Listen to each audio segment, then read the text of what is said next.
Hello and welcome to another CK3 video.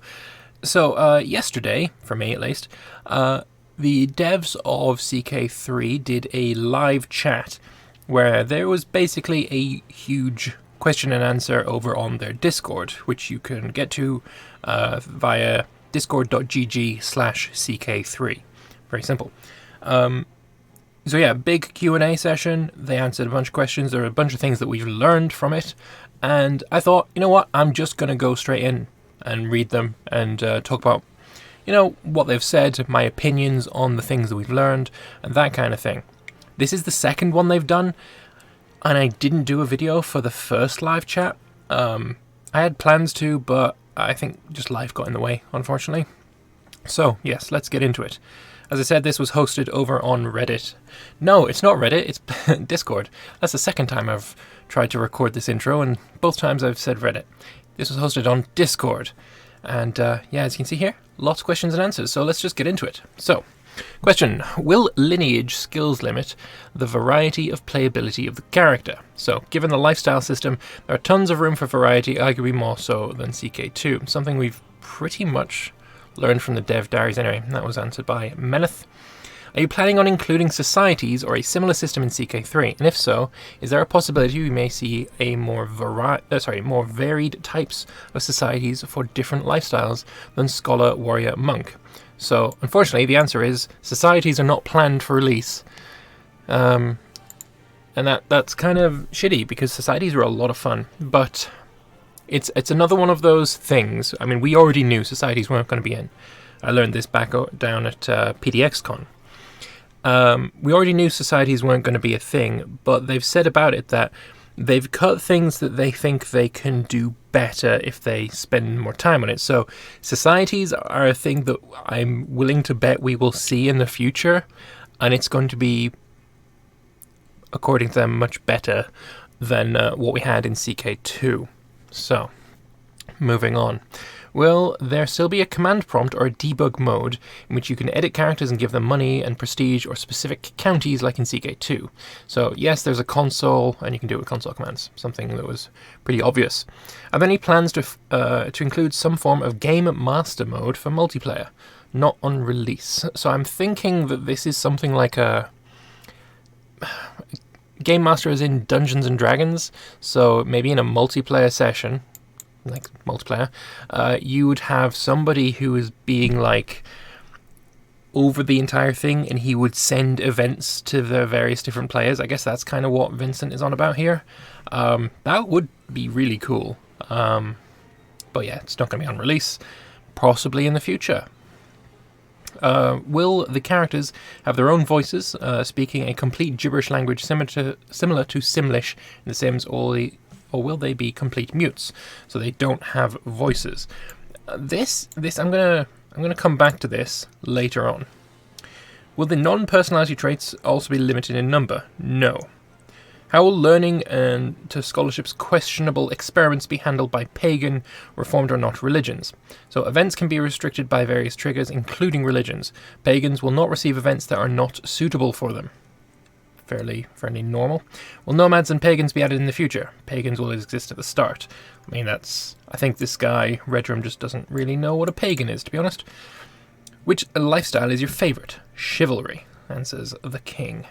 That was by Alfred Strike. Good guy, met him at PDXCon.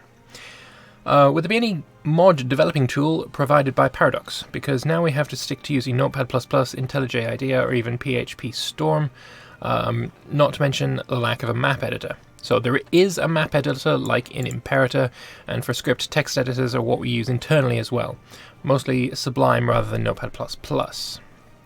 I've used Notepad++ to do a little bit of modding, but never heard of Sublime before. How different are the peace negotiations going to be? Like CK2, will you only be able to use the CB you started the war for? So it is the same as CK2. A little bit disappointing, and it looks like a lot of people are disappointed here too. Only 2 agrees to a lot of disagrees here. It seems that CB is not entirely loved, let's say. Will there be any kind of animations for events? The character models moving around, briefly interacting, etc. So this is the one, this is why I wanted to keep this in mind. Where is it? The Simlish. That's why I wanted to keep that in mind. There are animations relevant to the context of the event, like a character being shocked when his spouse is caught cheating. This... When I saw this, I was talking with Agamade at the time, and I said that just reminds me of The Sims. I really kind of hope that there's going to be a way to turn off the animations. I would prefer they just be static. I don't want to see them moving around.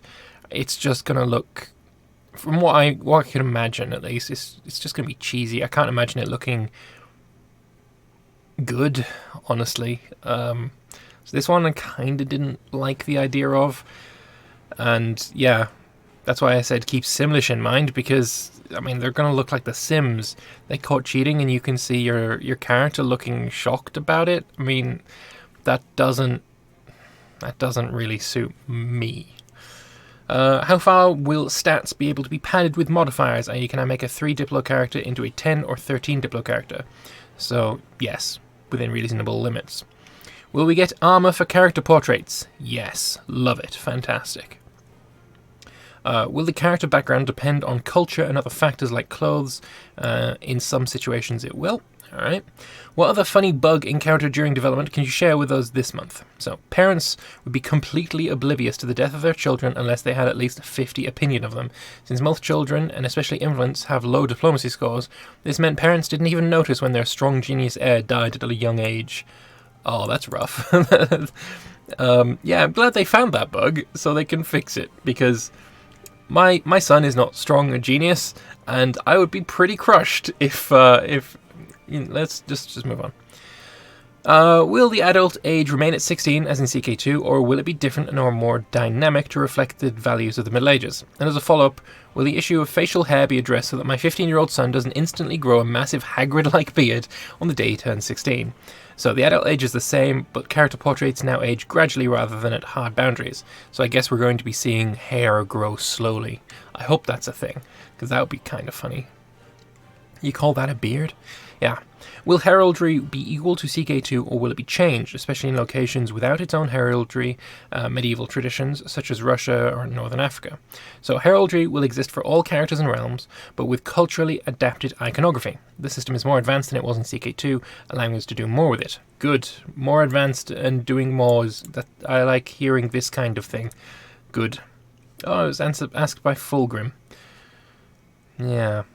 Anyway, will religious approved human experimentation with the appropriate lifestyle be an option if a pagan religion practices human sacrifice? So, not exactly in the way you're asking, but we do have both human experimentation and human sacrifice in other contexts. I mean, pagan human sacrifice, I mean, the Great Blot is a great example of that. So that'll definitely be in. He's asking if it would be within the appropriate lifestyle. So there is a medicinal or a healthcare kind of lifestyle that you can go down. I guess that could be dissecting humans and seeing how bodies work. I guess that works. Have personality traits mostly been moved to the perk trees? How are genetic traits handled this time around? So no, the perk trees contain lifestyle traits only. Okie dokes. Our courtier is going to be able to develop lifestyles and get lifestyle events, so only rulers interact with the lifestyle system currently. I'm okay with that. I'm okay with it being only rulers. Or am I? No, I don't know, because if you're a ruler, you're the only... I'm thinking the answer is worded poorly, I think. Because when you think of ruler, you're thinking the king, with nobody above him. But I think it's going to be the case that your counts and your dukes will also be able to do lifestyles. So it's like, it probably should be only landed characters would probably be better idea. If what I'm thinking is correct, at least. We'll see. Will the education system be like Conclave's, Vanilla CK2s, or something new? So, education has been updated, but it's closer to Conclave than Vanilla. Good. Conclave was great. Will CK3 have a new unique OST, or will most of the songs be reused, updated from CK2? So completely new, as with most of the other games. I can't think of any that, just completely recycled old music. With the addition of stress, will personality traits be more interesting? In CK2, some traits are basically just good or bad, and that means your character will all tend up to be the same, with similar good traits and lack of bad ones, and that I don't feel will be interesting or work well in CK3 with its stress system. A kind character should be stressed for murder. That's basically what the stress system is. That's basically how it works. Come on, Denked. Come on, dude. That's one of the major reasons for the stress system. Traits that give good boosts might, in some cases, encourage you to take different actions to avoid stress. Yeah, I mean, this is basically what we've learned about the stress system. That you need to, take options that match your personality. If you don't, you'll gain stress. So if you've got a really shitty personality, you're going to want to take the bad events, or quote-unquote bad events, so that you won't be as stressed. It's literally how it works. Come on, Denked. What gameplay aspects will affect the personality of the character? Is it possible to change it with depression or something? Personality is mostly fixed after childhood. The main cause of the change after childhood is stress-induced midlife crisis. Depression, I believe, is now linked to the stress system. If I remember rightly, there are 7 tiers. It's either 5 or 7 tiers of stress. Level 1 being barely noticeable. Maybe you drink a bit more. You might get drunkard to deal with the stress. And then at the highest tier, you basically become a lunatic. And I think depression is somewhere in the middle there. Well, the background images of events depend on region and culture. It's less about culture and religion and more about location and theme. Okay. Fair enough. Will we be able to see the other side of lifestyle events that our vassals or liege have picked? Yes, you may occasionally be involved in the lifestyle events of your liege or vassals and will have some influence in how they play out. Alright, I like that they're a bit more interconnected. I like it, it's good. Will a character's name have an impact on their ambitions and dreams? For example, a Byzantine character named Constantine or Alexander might feel pressured to live up to their names by doing deeds similar to Saint Constantine and Alexander the Great. No, but that's all up to you. If your character is named Constantine or Alexander, it's up to you to have them, live up to those lofty titles, if that would even be possible. I know there's a lifestyle about it, but how interactive in parenting and having a wife versus CK2, as in CK2, often you would just leave a child until you got notified about choosing an education, no events or anything. Is that different? So, parenting is still relatively abstract, but if you set your child as your ward, you will receive some additional events about raising them. I generally do put my child as my ward, at least my main primary heir. That's probably a good idea. More events are good. What exactly are the effects of stress? Are there multiple levels of stress? We'll expand on stress in a later dev diary. Or you could go and watch the interview that I did with Henrik and not Andreas. God, what's his name? I had it on the tip of my tongue. I completely forgot his name. Oh, I feel so shitty. Anyway, go watch my interview. It'll be in the playlist that this is in. It's like the second video in it. So, yeah, go on. Alexander. His name's Alexander. There we go. Alexander Altner. So, yeah. They talk a little bit about stress in that interview that I did with them. So, go check out that. Will there be ways to gain skills traits from other branches other than the one you're pursuing via events? If so, how? You can progress down any tree in your chosen lifestyle. You'll very rarely gain experience or perks outside of your lifestyle, mostly by random chance, something we learned already. Can you still recruit characters from other courts like in CK2, or do you have to wait for Wanderers? You can recruit directly as well, but it's more difficult than in CK2. Good. I hated that it was just, this person could get me a county or a claim on a kingdom or something. Let me just send him a gift, bring him over, and then we're going to declare war for his claim. Yeah, that really annoyed me. I didn't like that system. If I'm remembering correctly, now it's you can force people to come to your court if you have a hook on them. So if you know that they've, bedded their sister or something, you can, bribe them to come over. It's like, I'm going to tell everybody you're an incestuous, kinslayer if you don't come to my court, that kind of thing. Do ethnicities blend well in CK3? Let's, for example, say a black African Moor and a white Spaniard had a child. Would they look like a... I don't even know what the correct term for it is now, but would they look like a mixed person does in real life? Would it lean strongly towards one of the parents' race? There's some randomness in it to mimic real life, but yes, children look like a blend of their parents' appearances. That's good. I like seeing that. It was very, very strange to suddenly have the race of your dynasty completely flip based on one dalliance outside of your culture. Honestly, I kind of am walking on eggshells with this question purely because this is going on YouTube, and YouTube really, you never know what they're going to decide to, smite. But anyway, moving on, let's keep on this.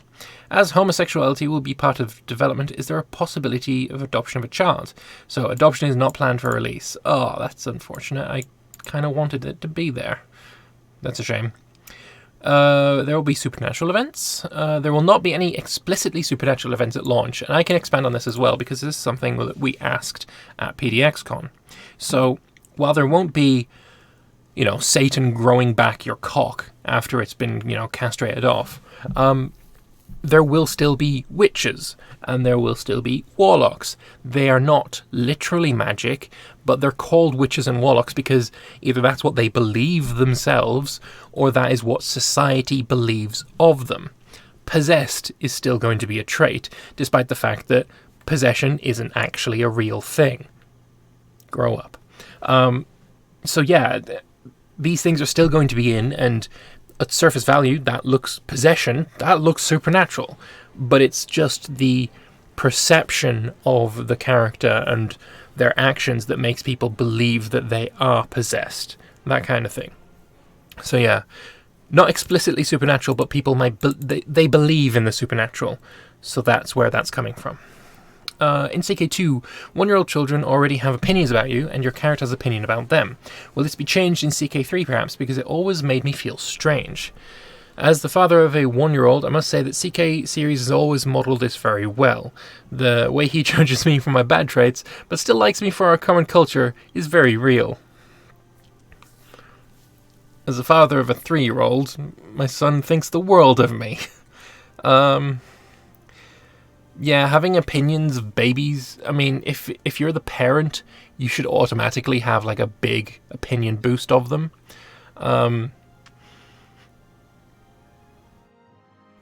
But there are so many examples of sons usurping their parents for the throne that can't be static. It can't be like a plus 100 forever.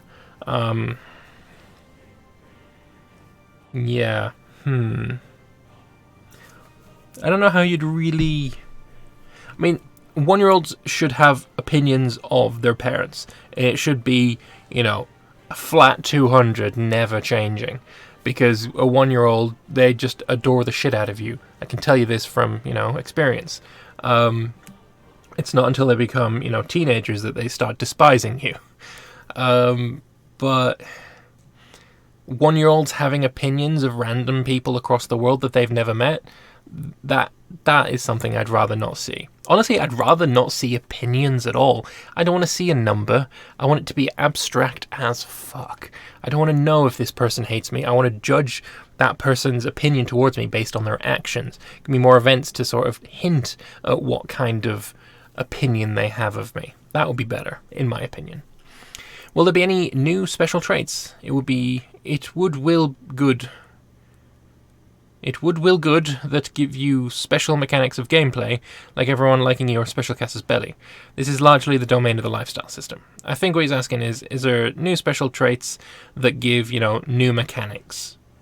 So yeah, lifestyle system has been like massively expanded upon. I'm really looking forward to seeing that. What's the most strangest event? No idea. Yeah, no, that's pretty obvious that people are responding with a horse emoji, naturally. What will the great and moderately powerful kingdom of Frisia still be in CK3? Will the great powerful kingdom of Frisia... Is Frisia a thing? Yeah, it is. Okay, good, whatever. Will courtiers play a greater focus in roleplay? Yes, they will, though appearance as agents and characters in events. Through. Will there be dynamic coat of arms for realms? A king gains a second kingdom, so his realm coat of arms changes to reflect 2 king titles. For example, party per cross and having 2 original coat of arms in the opposite parts. Not on release. Later. Yes, pretty much. Yeah, I mean, you can just think of the Plantagenet, or the English flag in EU4 is a mixture of the 3 lions of England and the 3 fleur-de-lis of France. So, yeah, something like that would be pretty cool, but I can imagine that being very complicated very quickly. So what happens if you get, England's flag mixed with France's flag, but then they're also integrated by, like, Spain, who has the flags of Castile, Leon, Aragon, Galicia, all of them. It would get very, very complex very quickly, and there's just not enough pixels. How often will the events from lifestyles make an appearance, and how often will other events come up? Approximately 70% of your lifestyle events will be directly related to your own focus, with the other 30% being related to one of the other 2 focuses. Okay. Now this is an interesting one. Do armies still use morale? No. No, they don't. And they do expand on that later, so we will have a look at this later. But yeah, no morale, which is a huge departure from the norm. But yeah, well, I guess we're going to have to go back to that later on. Interesting question. Like, why would you think to ask if armies use morale? Odd. Very odd. How different will the map look to the CK2 map, nations-wise, and what area has the greatest obvious change in county density or country density? So, it's quite different, and the areas most different are Africa, the steppes, India, and Tibet. Cool, good. Is cost a higher guess scaled to your own wealth income? No. Fantastic. I'm going to give that a tick, because, yeah, scaling costs suck balls.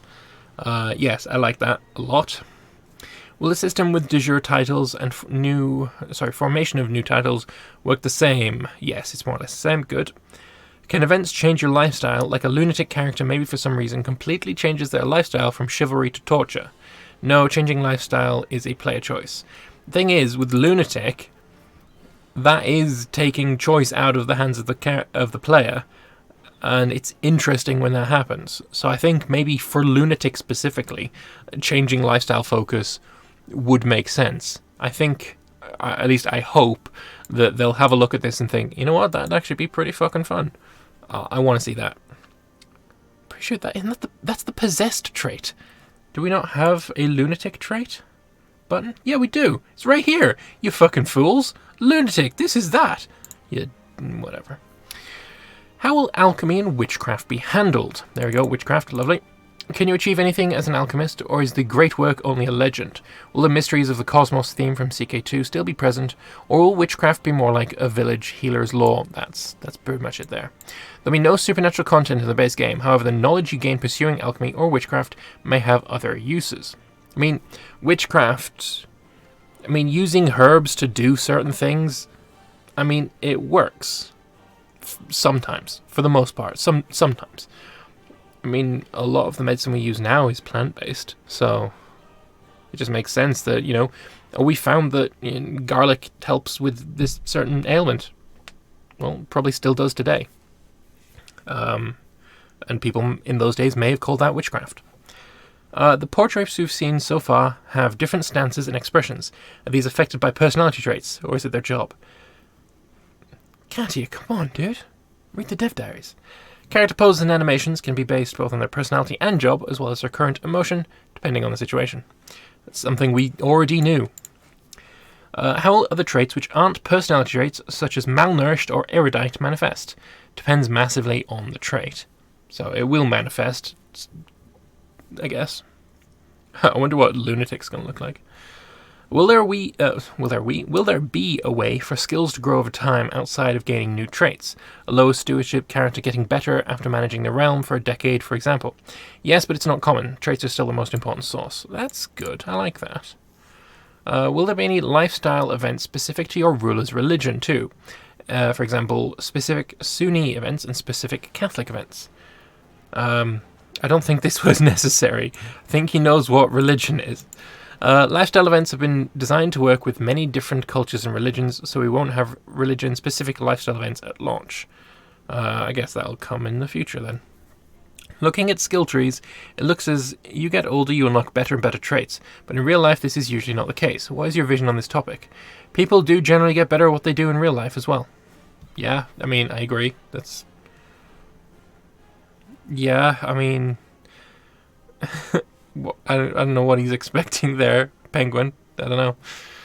Is the ethnicity of new characters still determined by culture, or could we see dynamic ethnic blends occurring as borders change? Portrait ethnicity will be much more dynamic than before due to children being a blend of their parents' genes. Newly generated characters are still based on culture, though. That could be very interesting. If you have this whole ethnic blending thing going on for, generations and centuries,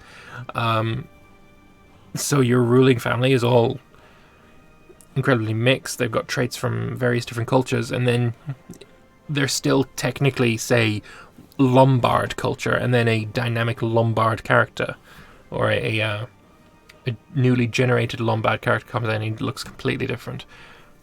I guess that'd be a little bit weird, but at the same time, that's culture and ethnicity are not the same thing. So, yeah, that's fine.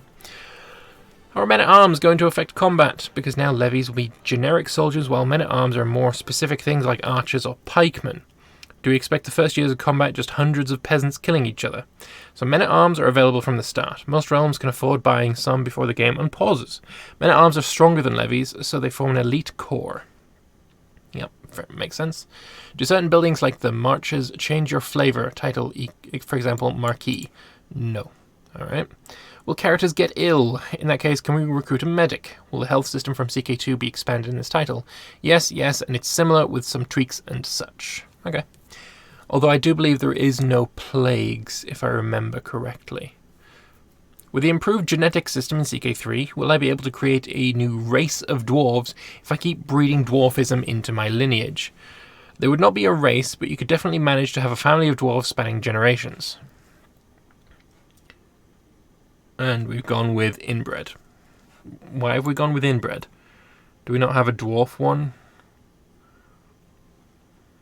Is there a dwarf one? No, there isn't. Fair enough. I'll let you off this time.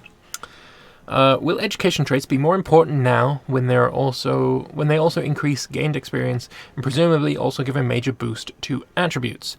Yes, education is much more important in CK3. Having a well-educated heir can make a noticeable difference in what they can achieve during their rule. Good, that makes perfect sense. Will modders be able to add lifestyle events by hooking into the ruler's specific religion? For example, can I, as a modder, create events that only have a chance to show up if I'm Catholic and have no chance if I'm non-Catholic? Yes, and that'd be simple. Lovely. Will we get different flavours of titles, such as Marcher Lord, Marquis, Lord, Earl, Grand Duke, etc.? Yes, there's tons of flavour titles. I love this. Henlar spells it correctly. The King spells it incorrectly. Not much of a king now, are you? Anyway, maybe not specifically the ones you mentioned, but there's plenty of variety across the map. Alright. Ambitious. Fair enough. Is having multiple strategist or tactician characters still matter, now that there are no flank commanders as in CK2? So yes, they're less important, but still useful, especially if you have commanders that excel at specific situations, such as sieging or defending mountain passes. Alright. Are there any depictions of the great works in the map? For example, special graphics for the city of Constantinople. Also, do nomad characters have tents instead of a city in the map graphics? There are some special buildings that are shown visually. Hagia Sophia among them, of course. Nomads use tribal holdings at release. Alright. How the Crusades and, in general, Great Holy Wars work at the beginning. Like before Holy Fury, where all men are called and the one that gets the most war score wins the title. So it's very similar to how they work in Holy Fury, not like vanilla or pre-Holy Fury.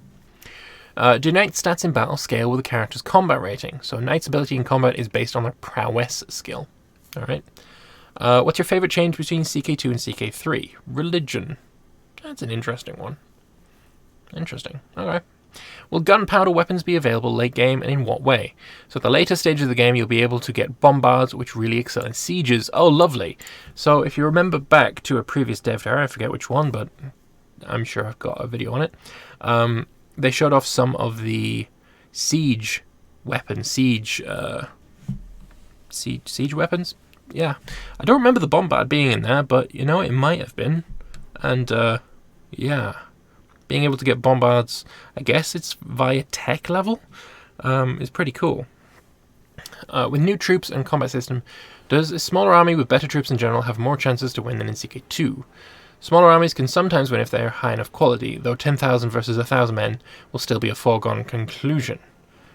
Makes sense. Guys said there's a big border changes in some places. Are there also big changes to the de jure map? Yes. Will we be seeing the return of old favourites like Glitterhoof return for CK3? Of course. Who knows? And yes, he's a lunatic. Henla, you're a lunatic. Will all men-at-arms have their own unit model? Men-at-arms will not have their own unit models, but their looks do shift. More on that later. Interesting. Okay. Are clothes of characters strictly tied to their title, like Count and Duke? And can we change their clothes and stuff? Yes, the rank of a character decides how fancy clothes and headgear they have access to. And yes, you can change the clothing and hairstyle and beards in the barbershop. Nice that you can change the clothing. I did not know that. That's pretty cool. Will the learning attribute get a buff in CK3? I felt it was pretty weak in CK2 and could probably be more useful. Yes, we have a big document internally about the issues learning had in CK2, how we've improved it in CK3. I would love to read that. That'd be pretty funny. Or interesting, I should say. Will there still be gameplay mechanics tied to different cultures, such as Norse being able to raid or Irish having tenestry? Yes. Nothing more to add there. Can we play CK3 in a peaceful way without going to war? You can, though it's likely to be less rewarding, but you could focus on gaining land via marriage rather than conquest. I always felt that this was the more interesting way of going. Can my characters lead troops in Jerusalem and in a single moment teleport to England for a game of charades and then again in a moment teleport back to Jerusalem? So most events require you to pass an in is available for events trigger, which will fail if you're actively leading an army. That's good to see. That is very good to see. Will it be possible to make improvements that affect multiple counties, like building roads or primitive irrigation? So there are duchy capital buildings that affect all counties in a duchy. Alright. Well, that brings us to the end of the developer answers, but there is one thing that I thought I would have seen, but didn't, and it was to do with morale. So, before I move on, I'm going to open this one here. So, this is apparently in the dev diary. Soldiers on the combat line damage the enemy on every tick. When a soldier dies, he will be considered to be either a casualty or routed. Casualties, you guessed it, are considered dead, will have to be replenished over time. Routed soldiers, on the other hand, are troops that are injured or fled the battle and are added back to the army once the battle is resolved. Battles are resolved once either side runs out of fighting troops. So yeah, that is why there is no morale. I mean, routed basically means that they've run out of morale. It's very interesting, though. Like, personally, I think there should be morale still. If you've got men-at-arms that are all really heavy cavalry, they're going to smash into a block of peasants. A lot of the time, it wasn't the impact that caused the most casualties. It was, chasing after a fleeing enemy as their morale broke, and then you cut them down afterwards. So I feel it is a little bit strange that is no longer the case.